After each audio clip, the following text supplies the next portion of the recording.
तो आप सभी का स्वागत है हमारे चैनल बान एजुकेशन में। तो आज हम पढ़ने जा रहे हैं सैनिक स्कूल एंट्रेंस एग्जाम क्लास 9 के साइंस का एक बहुत ही ज़्यादा इम्पोर्टेंट चैप्टर जिसका नाम है कोल एंड पेट्रोलियम। और ये जो हमारा चैप्टर कोल एंड पेट्रोलियम है ये हमारे एग्जाम पॉइंट ऑफ व्यू के लिए बहुत ही ज़्यादा इंपॉर्टेंट है, क्योंकि हमारे एंट्रेंस एग्जाम में इस चैप्टर से रिलेटेड क्वेश्चन प्रति वर्ष पूछा जाता है। और मैं आपको बता दूं कि ये जो हमारा चैप्टर है वो बहुत ही ज़्यादा कॉन्सेप्चुअल चैप्टर है और बहुत ही अच्छी तरह से अगर आप ये चैप्टर पे कमांड करते हैं तभी आपको इस चैप्टर के जो भी क्वेश्चन है वो आपसे बनने वाले हैं। इसीलिए आपको ये चैप्टर बहुत ही ज़्यादा अच्छी तरह से पढ़ना पड़ेगा। तो हमारे चैप्टर का नाम है कोल एंड पेट्रोलियम। तो चलिए ये जो हमारा चैप्टर है कोल एंड पेट्रोलियम इसको स्टार्ट करते हैं। तो स्टार्ट करने से पहले मैं आपसे एक रिक्वेस्ट करूंगा कि अभी तक अगर आपने हमारे चैनल बान एजुकेशन को सब्सक्राइब नहीं किया है तो प्लीज़ सब्सक्राइब कर दीजिए, क्योंकि आपको हमारे चैनल पे सैनिक स्कूल एंट्रेंस एग्जाम से रिलेटेड सारे सब्जेक्ट के वीडियो मिल जाएंगे और सारे सब्जेक्ट के स्टडी मटेरियल भी मिल जाएंगे। इसलिए आप हमारे चैनल को सब्सक्राइब कर लीजिए। तो चलिए अब हम अपना चैप्टर स्टार्ट करते हैं। तो चैप्टर का हम स्टार्टिंग करते हैं रिसोर्स से। तो रिसोर्स क्या होता है वो हम जान लेते हैं। तो यहाँ पे आपको रिसोर्स का डिफिनीशन दिख रहा होगा। तो रिसोर्स का डिफिनीशन हमारा क्या है?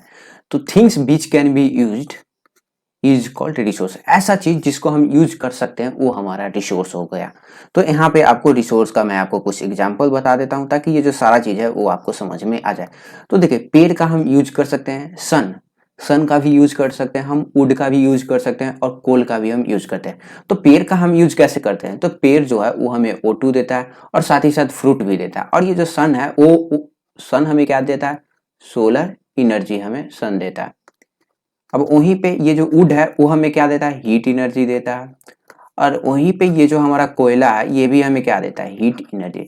तो मैं क्या बताया, कोई भी चीज जिसका हम यूज कर सकते हैं वो हमारा रिसोर्स हुआ। तो ट्री जो है वो हमारा रिसोर्स हुआ। और यहाँ पे सोलर एनर्जी तो जो आपको दिख रहा होगा सन, ये भी हमारा रिसोर्स हुआ। वुड भी हमारा रिसोर्स हुआ और कोयला भी जो है वो हमारा रिसोर्स हुआ। अब हम देख लेते हैं रिसोर्स जो होते हैं वो हमारे दो टाइप के होते हैं। तो कौन कौन सा टाइप के रिसोर्स होते हैं? तो पहला रिसोर्स आपको दिख रहा होगा हमारा, वो है हमारा इनएग्जिस्टेबल नेचुरल रिसोर्स। अब ये इनएग्जिस्टेबल नेचुरल रिसोर्स क्या आता है वो हम देख लेते हैं। तो the natural resource which are present in unlimited quantity and can not be exhausted by human. ये हमारा एक ऐसा रिसोर्स है जो नेचर में बहुत ही ज्यादा अनलिमिटेड क्वांटिटी में है और कोई भी ह्यूमन बींग्स इसको खत्म नहीं कर सकते हैं। तो ये हमारे क्या होगा? इनएग्जिस्टेबल नेचुरल रिसोर्स, कभी ना खत्म होने वाला रिसोर्स हमारा हो गया। तो कभी ना खत्म होने वाला रिसोर्स में हमारा क्या होगा? तो सन हो गया। तो सन को क्या कर सकते हैं? सनलाइट को हम कभी भी खत्म नहीं कर सकते, वाटर को भी हम कभी भी खत्म नहीं कर सकते हैं, क्योंकि आपको मालूम है कि अर्थ का जो 1/3 पार्ट जो है वो हमारा वाटर से कवर्ड है। और एयर भी जो है वो हमारा कभी भी खत्म होने वाला नहीं है। मतलब कि इनएग्जिस्टेबल रिसोर्स कभी भी खत्म नहीं होने वाला और ये हमारा अनलिमिटेड क्वांटिटी में है। अब हम आगे बढ़ते हैं एग्जिस्टेबल नेचुरल रिसोर्स से। तो ये हमारा क्या होता है? तो यहाँ पे आपको डिफिनीशन दिख रहा होगा, the resources which are present in limited quantity and can be exhausted by human. ये ऐसा नेचुरल रिसोर्स है जो हमारे नेचर में लिमिटेड क्वांटिटी में है। क्या है? लिमिटेड क्वांटिटी में। और ये जो है वो ह्यूमन बींग्स के एक्टिविटी से खत्म भी हो सकता है। जैसे में कोयला जो है हमारा वो क्या है? खत्म होने वाला नेचुरल रिसोर्स है। पेट्रोलियम भी हमारा खत्म होने वाला नेचुरल रिसोर्स है। और नेचुरल गैस जो है ये हमारा खत्म होने वाला नेचुरल रिसोर्स है। ये नेचुरल रिसोर्स आपको समझ में आ गया होगा। तो अब हम आगे बढ़ लेते हैं फसिल फ्यूल। अब ये फसिल फ्यूल क्या आता है? तो फसिल फ्यूल से ही हमारा जो चैप्टर है, चैप्टर का जो भी हमारा मेन पॉइंट है वो हमारा कनेक्टेड है। तो ये फसिल फ्यूल क्या हुआ है वो हम देख लेते हैं। तो यहाँ पे आपको फसिल फ्यूल का डिफिनीशन दिख रहा होगा, the natural resources form from the remain of living organism buried under the earth long year ago. तो ये एक ऐसा नेचुरल रिसोर्स है जो किससे बनते हैं? वो हमारा जो भी जीव जंतु धरती के अंदर दफन हो जाते हैं बहुत ही ज्यादा समय में वो हमारे फॉसिल फ्यूल बन जाते हैं। मतलब कि आप दिमाग में थोड़ा सोचिए कि कुछ ऑर्गेनिज्म है या कुछ पेड़ पौधे, वो क्या होता है? वो खुद मर जाते हैं और मरने के बाद उन पे क्या होता है? धीरे धीरे मिट्टी बैठने लगता है। तो मिट्टी बैठने के बाद वो नीचे चले जाते हैं। तो नीचे चले जाने के बाद उनके ऊपर बहुत ही ज्यादा प्रेशर लगता है और प्रेशर लगने के साथ साथ उनको ऑक्सीजन नहीं मिलता है। ऑक्सीजन नहीं मिलने के कारण वो हमारा फॉसिल फ्यूल बन जाते हैं। अब फॉसिल फ्यूल हमारा कौन कौन सा है? तो कोयला हो गया, पेट्रोलियम हो गया और नेचुरल गैस। तो ये जो भी आपको दिख रहा होगा कोयला, पेट्रोलियम, नेचुरल गैस, ये हमारे फॉसिल फ्यूल है। मतलब कि ये किस चीज से बने, ये जो है वो dead remain of living thing, जो भी ऑर्गेनिज्म मर गए हैं, जमीन के अंदर दफन हो गए, उनसे ये हमारा कोयला, पेट्रोलियम और नेचुरल गैस बना है। और मैं आपको बता दूं कि इस चैप्टर में हम मेनली जो हमारा सबसे इंपॉर्टेंट टॉपिक है वो हम कोयला के बारे में पढ़ेंगे, पेट्रोलियम के बारे में पढ़ेंगे और नेचुरल गैस के बारे में पढ़ेंगे। मतलब ये एक ऐसा रिसोर्स है जो धरती के अंदर दफन हुए ऑर्गेनिज्म से हमें मिलता है। अब ये हमारा कैसे हुआ, this is because this were formed from the dead remain of plant and animal. तो जो भी प्लांट एंड एनिमल धरती के अंदर दफन हो गए, उनसे ये जो है हमारा कोयला, पेट्रोलियम और गैस मिलता है। और मैं आपको बता दूं कि आपको घबराने की कोई जरूरत नहीं, ये सारे चीज जो है वो पूरे डिटेल में पढ़ाऊंगा और साथ ही साथ इनका फॉर्मेशन भी मैं आपको बताऊंगा। तो फॉसिल फ्यूल आप देख चुके हैं कि फॉसिल फ्यूल हमारे क्या क्या होता है। तो ये जो आपको कोल दिख रहा होगा ये हमारे फॉसिल फ्यूल है। और फिर यहाँ पे पेट्रोलियम जो है, पेट्रोलियम गैस जो होते हैं वो भी हमारे क्या है, ये जो पेट्रोलियम गैस है ये भी हमारे फॉसिल फ्यूल है। और ये जो नेचुरल गैस है, इन गैस, ये भी हमारे क्या है, ये भी हमारे जो है वो फॉसिल फ्यूल है। मतलब कि ये dead remain of plant and animal से बनते हैं। तो अब हम स्टार्ट करते हैं कोयला। तो कोयला जो है हमारा वो एक फॉसिल फ्यूल है। अब हम इसके बारे में जान लेते हैं। तो कोयला क्या है, यहाँ पे आपको कोयला का कुछ डिफिनीशन दिख रहा होगा और बहुत ही ज्यादा इंपॉर्टेंट डिफिनीशन है। कोयला is a hard black combustible minerals that consist of mainly carbon. तो कोयला जो है वो हमारा एक सॉलिड सब्सटेंस है और ये जो है हमारा वो कंबस्टिबल सब्सटेंस है। मतलब कि कंबस्टिबल मैं आपको पिछले चैप्टर में पढ़ाया था, ऐसा सब्सटेंस जिसमें हम आग लगा सकते हैं, आग लगता है उसमें और फिर वो हमें हीट देता है। तो कोयला क्या है, एक सॉलिड सब्सटेंस है, कंबस्टिबल मिनरल्स है और जो कि हमारा मेनली जो है हमारा वो हाइड्रोजन से बना हुआ है। तो मैं आपको बता दूं कि कोयला जो है वो सिर्फ और सिर्फ हमारा कार्बन से नहीं बना है, कार्बन के साथ ये हमारा दो तीन चीज और से बना है। वो है हमारा हाइड्रोजन, हाइड्रोजन के साथ ये जो है हमारा वो सल्फर से भी बना है, सल्फर के साथ साथ ये जो है हमारा वो ऑक्सीजन से भी बना है और नाइट्रोजन से भी बना है। तो कोयला जो है वो मेनली मतलब कि कोयला का जो भी ज्यादा पार्ट है वो हमारा कार्बन से बना है। चलिए अब हम आगे बढ़ते हैं। तो अब हम देख लेते हैं कि कोयला जो है वो हमारा कैसे बना। तो coal was formed by the decomposition of large plant and trees buried under the earth 3 million year ago। तो कोयला हमारा कैसे बना है कि जो भी हमारा प्लांट और ट्रीज थे वो हमारे क्या हुआ, धरती के अंदर दफन हो गए। और 3 मिलियन ईयर एगो, 3 मिलियन ईयर पहले जो भी हमारा प्लांट और एनिमल, धरती, प्लांट एंड ट्रीज धरती के अंदर हमारा दफन हो गया, उससे हमें क्या मिला, उससे हमें कोयला मिला। अब कोयला जो है वो हमारा सोर्स ऑफ एनर्जी है। कैसे, तो कोयला को अगर हम ऑक्सीजन से रिएक्ट करवाते हैं तो वो हमें हीट प्लस कार्बन डाइऑक्साइड देता है। सिंपल भाषा में हम बोले तो कोयला में अगर हम आग लगाते हैं, कोयला को हम क्या कहते हैं, आग लगाते हैं, तो वो हमें क्या देता है, हीट देता है और कार्बन डाइऑक्साइड देता है। तो अब हम देख लेते हैं कि कोयला जो है वो हमारे कितने प्रकार के होते हैं। तो मैं आपको बता दूं कि कोयला जो होते हैं वो हमारे डिफरेंट टाइप के होते हैं, लेकिन मेनली जो कोयला होते हैं वो हमारे 4 प्रकार के होते हैं। पहला होता है हमारा पीट, दूसरा होता है हमारा लिग्नाइट और तीसरा होता है हमारा बिटुमिनस और चौथा होता है हमारा एंथ्रासाइट। अब ये पीट, लिग्नाइट, बिटुमिनस और एंथ्रासाइट किस तरह के कोयले हैं, उनके क्या क्या डिफिनीशन है, उनका क्या क्या कैरेक्टरिस्टिक है, वो हम आगे पढ़ लेते हैं। तो यहाँ पे दिख रहा होगा ये जो पहला है वो हमारा क्या है, पीट है, दूसरा लिग्नाइट है और तीसरा है हमारा बिटुमिनस और चौथा जो है हमारा एंथ्रासाइट। अब देखिए पीट जो है, ये आप देख रहे होंगे, इमेज देख के आप समझ सकते हैं, पीट जो है वो कोयला का सबसे खराब क्वालिटी का कोयला होता है। लिग्नाइट जो हो वो पीट से थोड़ा सा अच्छा होता है और इसको हम ब्राउन कोल भी बोलते हैं। और बिटुमिनस, बिटुमिनस जो है वो हमारा लिग्नाइट से भी अच्छा है और इसको हम सॉफ्ट कोयला बोलते हैं। और यहाँ पे एंथ्रासाइट जो है वो हमारा क्या है, एंथ्रासाइट जो है वो हमारा हार्ड कोयला है। और एंथ्रासाइट जो मैं आपको बता दूं कि ये जो एंथ्रासाइट है ये हमारा बेस्ट कोयला है। क्या है, बेस्ट कोयला। और सबसे खराब क्या है, ये जो है हमारा वो वर्स्ट, लेकिन सबसे खराब कोयला हमारा पीट है। अब मैं आपको थोड़ा सा और इन चारों के बारे में बता देता हूँ। तो देखिए पीट में जो कार्बन कंटेंट होते हैं वो बहुत ही ज्यादा कम होते हैं। मैं आपको बताया कि कोयला जो होते हैं वो मेनली हमारे कार्बन से बनते हैं, तो पीट में कार्बन बहुत ही ज्यादा कम होता है। और पीट से ज्यादा कार्बन हमारा लिग्नाइट में होता है, फिर हमारा बिटुमिनस में होता है। और ये जो एंथ्रासाइट है, एंथ्रासाइट में हमारा 80 से 90% कोयला कार्बन पाया जाता है। इसलिए यहाँ पे आप देख सकते हैं कि increasing heat and carbon content. तो जैसे जैसे आप आगे बढ़िएगा, पीट से लिग्नाइट, लिग्नाइट से बिटुमिनस और बिटुमिनस से आप एंथ्रासाइट, तो जो भी कोयला है उनके कार्बन कंटेंट और हीट कैपेसिटी, मतलब कि अगर इन सब कोयला को हम जलाएंगे तो सबसे कम हीट हमारा पीट देगा, उसके बाद ज्यादा हीट हमारा लिग्नाइट देगा, फिर हमारा बिटुमिनस देगा और फिर हमारा एंथ्रासाइट देगा। अब है हमारा इंक्रीजिंग मॉइस्चर कंटेंट। तो देखिए सबसे ज्यादा मॉइस्चर मतलब कि वाटर मॉलिक्यूल जो होता है वो हमारे पीट में होता है, इसीलिए ये जो है हमें हीट कम देता है। फिर ये जो पीट है, पीट से थोड़ा सा कम वाटर मॉलिक्यूल्स हमारा लिग्नाइट में रहता है, फिर बिटुमिनस, और ये जो आप देख सकते हैं बिटुमिनस और एंथ्रासाइट जो है ये बहुत ही ज्यादा अच्छा कोयला है और इसको हम क्या करते हैं, एक्सट्रीमली यूज्ड एज फ्यूल। तो ये जो बिटुमिनस है इसका हम यूज करते हैं बहुत ही ज्यादा लार्ज स्केल पे। और मैं आपको बता दूं कि इसमें जो है वो सल्फर क्या रहते हैं, सल्फर का जो कंटेंट है वो थोड़ा सा हाई रहता है। अब देखिए एंथ्रासाइट ये बेस्ट कोयला है। अब ये जो कोयला है वो बहुत ही ज्यादा हमें हीट देता है और इसमें सल्फर जो है वो बहुत ही ज्यादा कम होता है। तो आपको समझ में आ गया कि पीट जो है वो हमारा क्या है, सबसे खराब कोयला। और हाँ, आप याद कर लीजिएगा कि किसको हम ब्राउन कोल बोलते हैं, किसको सॉफ्ट कोल और किसको हम हार्ड कोल। तो ये सारा चीज जो है वो आपको समझ में आ जाना चाहिए। अब हम पढ़ लेते हैं यूज ऑफ कोयला, मतलब कि कोल का यूज क्या है। तो यहाँ पे आपको बहुत ही इजी चीज है, आप शुरू से पढ़ रहे होंगे ये सारे चीज। Coal is used as fuel in home and industry. तो कोल का हम यूज कैसे करते हैं, एक फ्यूल की तरह यूज करते हैं। कहाँ पे, होम और इंडस्ट्री में। Coal is used as fuel at thermal power plant for generating electricity. तो थर्मल पावर प्लांट में क्या होता है कि जो भी कोल होते हैं उसको हम जलाते हैं और जलाने के साथ साथ वो हमें क्या देते हैं, वो हमें इलेक्ट्रिसिटी प्रोड्यूस करते हैं। अब हम आगे कोल का यूज देख लेते हैं। तो यहाँ पे हमारा coal is use to make coal gas which is important industrial fuel. अब ये कोल गैस क्या आता है वो मैं आगे आपको बताने वाला हूँ। तो कोल से मतलब कि कोयला से हमारा कोल गैस बनता है और ये जो है ये एक बहुत ही ज्यादा इंपॉर्टेंट फ्यूल है।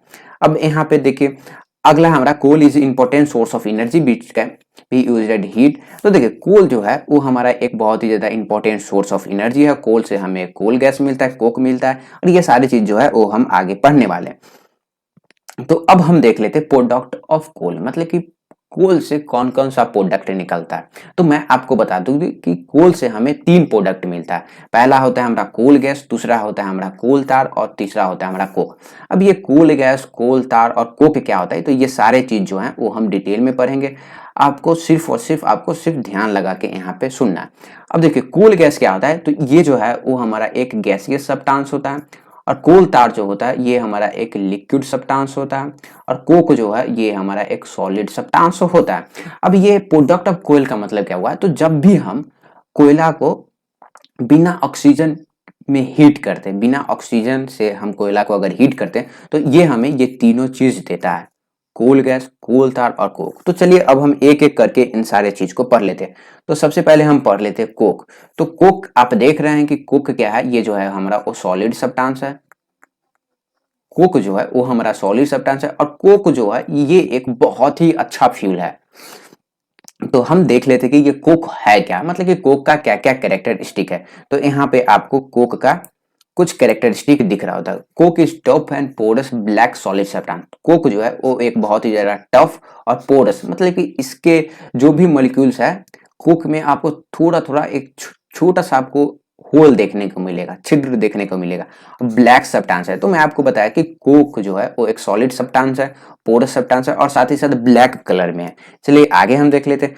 तो कोक जो है, coke is almost pure form of carbon. तो कोक जो है वो कार्बन का प्योर फॉर्म है। क्यों? क्योंकि मैं आपको बता दूं कि ये जो हमारा कोक होता है इसमें कार्बन कंटेंट बहुत ही ज्यादा हाई रहता है। कार्बन जो है ये बहुत ही ज्यादा हाई कंटेंट करता है, मतलब कि 90% तक, ये 90 से एबव तक ये जो है हमारा वो कोक कार्बन कंटेंट करता है। चलिए आगे हम देखते हैं। तो आगे हमारा कोक के बारे में लिखा हुआ है कि Coke is use in the manufacture of steel. तो कोक का यूज हम कहाँ करते हैं, स्टील मैन्युफैक्चर में हम क्या करते हैं, कोक का यूज करते हैं। अब एक और पॉइंट देख लेते हैं। हमारा coke is better fuel than coal because it produce more heat than कोयला। तो देखिए मैं आपको बताया था कि ये जो कोक है, 2 सेकंड, ये जो कोयला से हमारा क्या मिलता है, कोयला से जो है वो हमें कोक मिलता है। अब यहाँ पे देखिए ये जो कोक है वो हमारे कोयला से बहुत ही ज्यादा अच्छा फ्यूल है, क्योंकि इसका जो कार्बन कंटेंट होता है, कार्बन कंटेंट जो है वो इसका बहुत ही ज्यादा हाई होता है। किससे? कोयला से बहुत ही ज़्यादा हाई रहता है, इसलिए ये जो हमारा कोक है वो बहुत ही ज़्यादा इंपॉर्टेंट फ्यूल है। चलिए अब हम आगे पढ़ लेते हैं कोल गैस के बारे में। तो कोल गैस क्या होता है वो हम देख लेते हैं। तो यहाँ पे आपको कोल गैस का पहला कैरेक्टरिस्टिक दिख रहा होगा। तो coal gas is a gaseous fuel which is obtained by strong heating of कोयल in the absence of air during the process of coal to get coke. तो मैं आपको बताया था कि जब भी हम कोयला को एयर के अब्सेंस में यानी कि ऑक्सीजन के अब्सेंस में अगर हम हीट करते हैं तो वो हमें क्या देता है, तीन चीज देता था, कोक, कोल और कोक तार। तो इसी से हमें क्या मिलता है, तो इसी प्रोसेस से हमें कोल गैस मिलता है। तो कोल गैस क्या है, ये हमारा एक गैसियस फ्यूल है। गैसियस फ्यूल के साथ साथ यहाँ पे आपको एक और है, coal gas is mainly mixture of methane hydrogen with some carbon monoxide. तो ये जो चीज है ये आपको ध्यान रखना है कि कोई क्वेश्चन पूछ देता है कि ये जो हमारा कोयला जो है वो किस चीज से बना है, कोल गैस किस चीज से बना हुआ है। तो देखिए कोल गैस जो है वो हमारा मीथेन से बना हुआ है, हाइड्रोजन से बना हुआ है, साथ ही साथ कार्बन मोनोऑक्साइड से बना हुआ है। बहुत ही ज्यादा इंपॉर्टेंट पॉइंट है। अब यहाँ पे है हमारा अगला point, all present in coal gas can burn to produce heat due to which it is excellent fuel। तो मैं आपको बता दूं कि मीथेन हो गया हमारा, हाइड्रोजन और कार्बन मोनोऑक्साइड, तो इन सब जो चीज है वो हमारा कोल गैस में पाया जाता है। और इसी कारण जो है ये जो हमारा कोल गैस है वो हमारा एक्सीलेंट फ्यूल है, क्योंकि इसमें मीथेन रहता है, हाइड्रोजन रहता है और कार्बन मोनोऑक्साइड रहता है, इसलिए ये जो है गुड अमाउंट ऑफ हीट हमारा प्रोड्यूस करता है। चलिए अब हम पढ़ लेते हैं कोल तार। तो कोल तार जो है वो हमारा, आपको इमेज में भी देख सकते हैं, ये एक थिक लिक्विड होता है, थिक लिक्विड होता है। यहाँ पे आप देख सकते हैं कोल तार। कोल तार is a thick black liquid having unpleasant smell which is obtained by strong heating of coal in the absence of air। तो देखिए जब भी हम कोयला को absence of air में हीट करते हैं तो वो हमें क्या देता है, कोक देता है, कोल गैस देता है और कोक तार देता है, कोक तार देता है। अब ये जो है हमारा वो एक ब्लैक लिक्विड है और इसका जो स्मेल रहता है वो अनप्लीजेंट रहता है, मतलब कि इसका जो स्मेल रहता है वो बहुत ही ज्यादा घटिया रहता है। अब यहाँ पे देखिए कोल तार is mixture of about 200 carbon compound और ऑर्गेनिक कपड़ा। अब यहाँ पे आप देखिएगा कि ये जो हमारा कोल तार है वो हमारा क्या है, 200 कार्बन कंपाउंड का मिक्सचर, 200 कार्बन कंपाउंड का हमारा ये जो है मिक्सचर है। अब यहाँ पे देखिए, अब यहाँ पे एक बहुत ही ज्यादा इंपॉर्टेंट पॉइंट है, ये जो कोल तार है वो हमारा बेंजीन कंटेन करता है, ट्यूलेन, नेप्थलीन, एंथ्रेंस, फिनोल, और ये जो भी आप चीज देख रहे हैं, ये जो भी केमिकल कंपाउंड देख रहे हैं, ये हमारा कोल तार में पाया जाता है। अब आपने देखा होगा कि एक नेप्थलीन बॉल आता है। नेप्थलीन बॉल क्या होता है, कपड़ा वगैरह में एक छोटा सा व्हाइट कलर का बॉल रहता है, हम उसको रखते हैं, इसीलिए रखते हैं क्योंकि उससे जो है जो भी इंसेक्ट वगैरह होते हैं वो उसमें नहीं आते हैं। नेप्थलीन बॉल आप गूगल पे भी सर्च मारिएगा तो आपको देख सकते हैं कि ये नेप्थलीन बॉल क्या होता है। ये नेप्थलीन बॉल क्या करता है, हमारे कपड़े को इंसेक्ट और मॉथ से बचाने का काम करता है। तो ये जो है हमारा वो बहुत ही ज्यादा इंपॉर्टेंट है।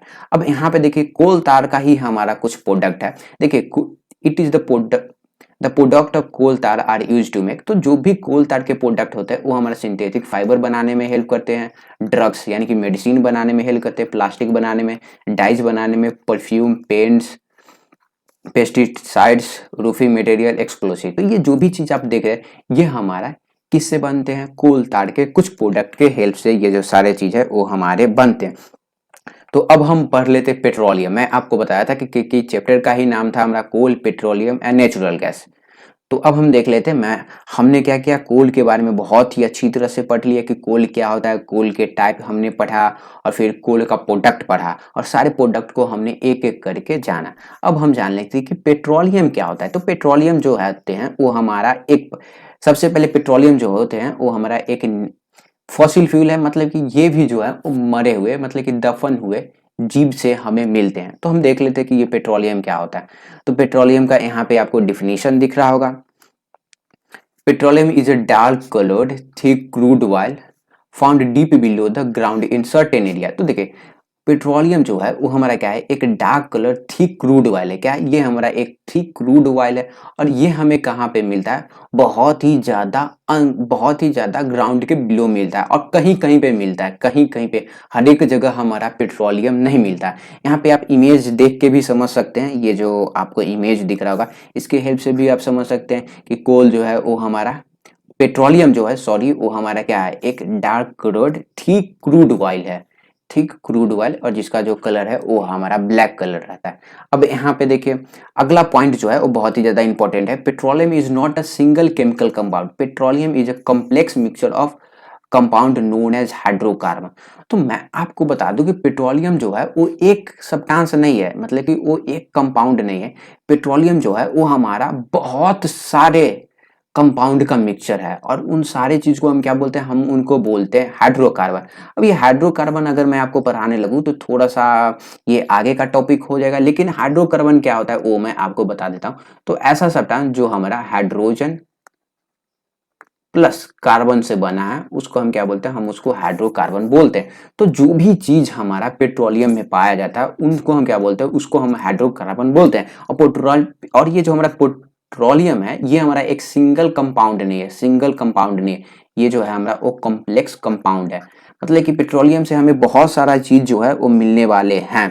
जैसे जैसे आप आगे बढ़िएगा ये जो सारा पॉइंट है वो आपको समझ में आ जाएगा। अब अगला पॉइंट है हमारा हाउ पेट्रोलियम वाज फॉर्म। तो यहाँ पे बहुत ही ज्यादा इंपॉर्टेंट चीज है, इसको आपको ध्यान में रखना है। Petroleum was formed by the decomposition of remain of plant and animal buried under the sea million year ago. तो ये जो है हमारा वो प्लांट, जो भी हमारा प्लांट एंड एनिमल समुद्र के अंदर दफन हो गए हैं उनसे हमारा पेट्रोलियम मिलता है। तो मैं आपको बता दूं कि पेट्रोलियम जो है वो हमारे क्या होता है, ये हमारे एक तरह के जो भी प्लांट एंड एनिमल, जो भी प्लांट और एनिमल समुद्र के अंदर दफन हो गए उससे हमारे क्या मिलते हैं, वो हमारे पेट्रोलियम मिलते हैं। पेट्रोलियम जो है वो सिंगल प्रोडक्ट नहीं है। तो अब हम जान लेते हैं रिफाइनिंग ऑफ पेट्रोलियम। मतलब कि मैं आपको बताया कि पेट्रोलियम जो है वो हमारा एक सिंपल, एक सिंगल कंपाउंड नहीं है। पेट्रोलियम जो है वो बहुत ही ज्यादा कंपाउंड से, बहुत सारे कंपाउंड से बना हुआ है। इसलिए हम क्या करते हैं, पेट्रोलियम को रिफाइनिंग करते हैं। रिफाइनिंग मतलब कि हम एक क्या करते हैं, उसके जो भी कंपाउंड है उसको अलग करने की प्रोसेस को रिफाइनिंग बोलते हैं। तो यहाँ पे आपको दिख रहा होगा the process of separating crude petroleum oil into more useful fraction is called refining. तो क्रूड पेट्रोलियम ऑयल जो होते हैं उसको हम क्या करते हैं, उससे जो भी अदर कंपाउंड निकल सकता है उसी सेपरेशन प्रोसेस को हम क्या बोलते हैं, हम उसको बोलते हैं, इस प्रोसेस को हम बोलते हैं रिफाइनिंग। और मैं आपको बता दूं कि पेट्रोलियम यानी कि क्रूड ऑयल को हम ब्लैक गोल्ड भी बोलते हैं। क्या बोलते हैं, हम इसको ब्लैक गोल्ड बोलते हैं। अब ये ब्लैक गोल्ड क्यों बोलते हैं, ये सारा चीज जो है वो आपको आगे समझ में आ जाएगा, इससे जो भी सब्सटेंस मिलते हैं वो देखने के बाद। तो यहाँ पे देखिए substance obtain from refining are petroleum gas, petrol, kerosene oil, diesel, lubricating oil, wax and bitumen. तो मैं आपको बताया कि पेट्रोलियम जो है वो बहुत सारे कंपाउंड से मिलकर बना हुआ है। तो जब हम उसको रिफाइन करते हैं तो हमें क्या क्या देता है, तो पेट्रोल, जो पेट्रोलियम गैस हमें देता है, पेट्रोल देता है, और साथ ही साथ केरोसिन ऑयल जो होता है वो हमारा पेट्रोलियम यानी कि क्रूड ऑयल से ही आता है। डीजल भी हमें वहीं से मिलता है। लुब्रिकेटिंग ऑयल क्या होता है वो मैं आपको आगे बताने वाला हूँ, लेकिन ये भी हमारा उसी से मिलता है। वैक्स, मोम भी हमें वहीं से मिलता है। ब्यूटामेइन ये भी हमें वहीं से मिलता है। तो पेट्रोलियम जो है वो बहुत ही ज्यादा इंपॉर्टेंट है। अब हम पढ़ लेते हैं petroleum product and their use. तो जो भी हमारे पेट्रोलियम प्रोडक्ट है, जैसे में petroleum gas, petrol, kerosene oil, diesel, lubricating oil, wax और ब्यूटामेइन, इसका हम यूज पढ़ लेते हैं। तो सबसे पहले हम देख लेते हैं पेट्रोलियम गैस। तो पेट्रोलियम गैस का हम यूज कहाँ पे करते हैं, तो इसका यूज हम करते हैं फ्यूल की तरह अपने घर और इंडस्ट्री में। तो जो आप एलपीजी गैस देखते हैं, लिक्विफाइड पेट्रोलियम गैस, इसका जो एलपीजी गैस का आपको फुल फॉर्म याद रखना है, लिक्विफाइड पेट्रोलियम गैस। तो ये क्या होता है, ये एक गैस होता है जिसको हम क्या करते हैं, बहुत ही ज्यादा कंप्रेस्ड करके, मतलब कि हम उसको दाब के क्या करते हैं, उसको गैस सिलेंडर में भरने का काम करते हैं। और ये हमारा यूज कहाँ होता है, एलपीजी गैस जो है वो घर में किसी भी चीज को कुक करने में हमें हेल्प करता है। अब आगे हमारा पेट्रोल। तो पेट्रोल हमारा कहाँ यूज होता है, कार और साथ ही साथ मोटरसाइकिल में ये हमारा यूज होता है। और केरोसिन ऑयल कहाँ पे यूज होता है, तो केरोसिन ऑयल जो है वो स्टोव में यूज होता है, प्रेशर कुकर में यूज होता है, और साथ ही साथ जेट प्लेन में भी हमारा केरोसिन ऑयल यूज होता है। अब डीजल, तो डीजल जो भी हमारा हेवी मोटर्स होते हैं, हेवी व्हीकल्स, जैसे में बस हो गया, ट्रक हो गया, ट्रैक्टर, ये सब बस, ट्रैक्टर और ये जो ट्रक है ये क्या करते हैं, बहुत ही ज्यादा लोड उठाते हैं। तो ये जो भी हमारा बहुत ही ज्यादा लोड उठाने वाला व्हीकल्स है उसमें हमारा डीजल यूज होता है। अब आगे हम देखते हैं लुब्रिकेटिंग ऑयल। तो ये लुब्रिकेटिंग ऑयल क्या होता है वो मैं आपको बता देता हूँ। तो use to lubricating in machine and engine. तो ये जो आप ऑयल देख रहे हैं, यहाँ पे आपको इमेज दिख रहा होगा, ये क्या कहता है, जो भी हमारा मशीन होते हैं उसमें जंग लग जाते हैं। आपको मालूम है कि मशीन में क्या होता है, जंग लगता है। तो ये जो लुब्रिकेटिंग ऑयल है ये क्या करता है, वो जो भी जंग लगा हुआ पार्ट है उसको क्या करता है, स्मूथ करने का काम करता है। क्या करता है, स्मूथ करने का काम करता है। ये जो है वो साइकिल में भी यूज होता है, लेकिन साइकिल में इस टाइप का लुब्रिकेटिंग ऑयल यूज नहीं होता। वो कुछ इस तरह का लुब्रिकेटिंग ऑयल रहता है, कुछ इस तरह का रहता है, और जिसमें से हमारा ऑयल निकलता है। तो ये क्या हो गया, लुब्रिकेटिंग ऑयल आपको समझ में आ गया। आगे बढ़ते हैं तो आगे हम देख लेते हैं कि पैराफिन वैक्स क्या होता है और ब्यूटामेन क्या होता है। तो यहाँ पे देखिए पैराफिन वैक्स क्या है। तो देखिए पैराफिन वैक्स, तो ये हमारा एक वैक्स होता है जिसका यूज, वैक्स मतलब मोम, जिसका यूज हम कैंडल्स में करते हैं, वैसलिन में, वैक्स पेपर और ग्रीज।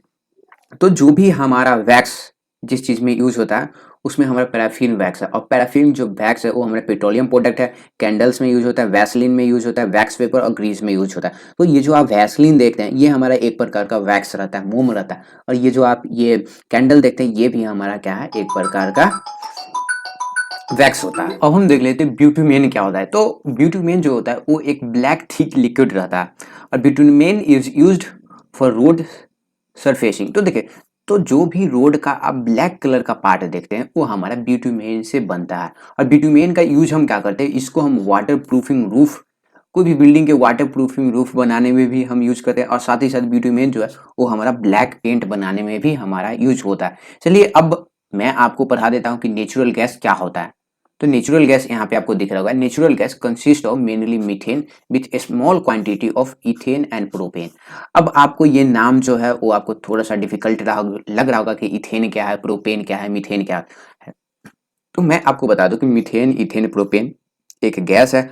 और मीथेन जो है वो बहुत ही अच्छा गैस है, मतलब कि ये जो है वो कंबस्टेबल मटेरियल है।